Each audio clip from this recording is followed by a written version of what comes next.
He polished the marble floors each night, as executives in tailored suits hurried past. Without ever noticing him, no one imagined that the quiet janitor who softly hummed old tunes under his breath was about to save the company from a $65 million crisis.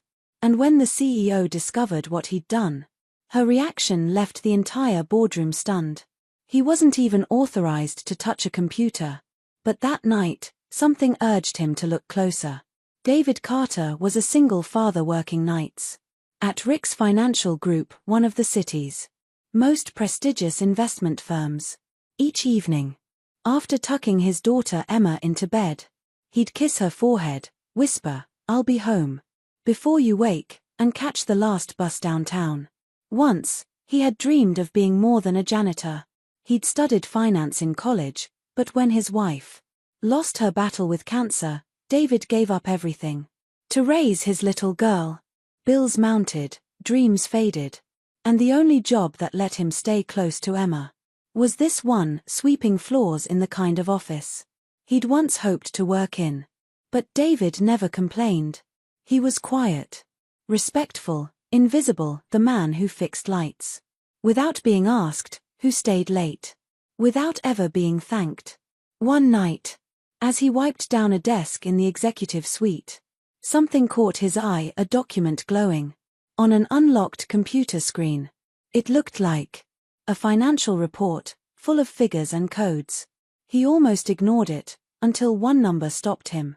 The decimals didn't align. Years of training came flooding back. He checked again. The mistake rerouted $65 million to the wrong subsidiary. Maybe it was just a typo. Maybe not. His heart pounded. This wasn't small. A slip like that could ruin investors, wipe out jobs, and sink the firm overnight. He hesitated. Should he walk away? If he spoke up, he might be fired. But if he didn't, an entire company could collapse. He took a breath, opened the internal email system, and typed a short, anonymous message. Check the transfer for account HFG 443. Possible decimal discrepancy. Then he hit send, logged out, and went back to his mop. By morning, chaos broke loose. The finance team had found the email. A full-scale audit began. By noon, CEO Victoria Langford, a woman known for her icy composure and sharp mind, called an emergency meeting. Someone just saved this company $65 million, she said, slamming the report onto the table. I want to know who. IT traced the message to a terminal logged in under the janitorial account. Laughter rippled through the boardroom. The janitor. Impossible. But Victoria didn't smile. Bring him in. That evening, David arrived as usual. Uniform creased, bucket in hand. 2 guards approached. Mr. Carter.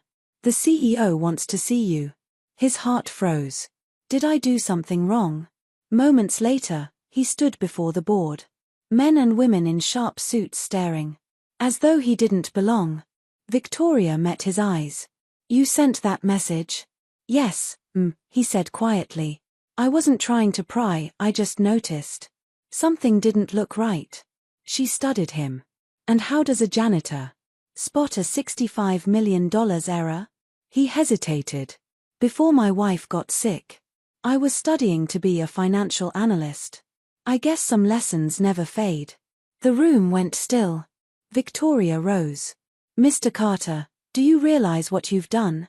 That one correction saved this company from bankruptcy. David swallowed. I just did what anyone would. She shook her head. No. Most wouldn't. Then she turned to her executives. All of you missed this. Every one of you. But the man cleaning your floors caught it. Silence filled the room. Victoria stepped forward, offering her hand.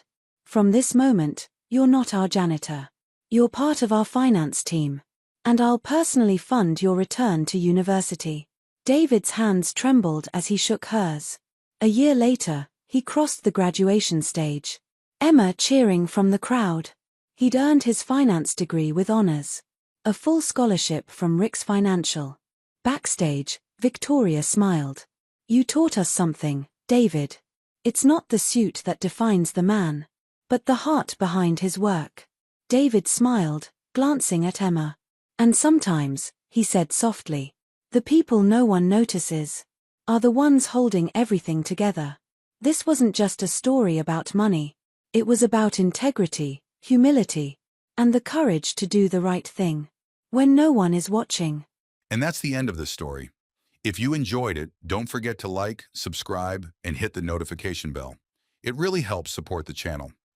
Leave a comment below with the kind of story you'd like to hear next. Your ideas motivate me to create more amazing stories just for you.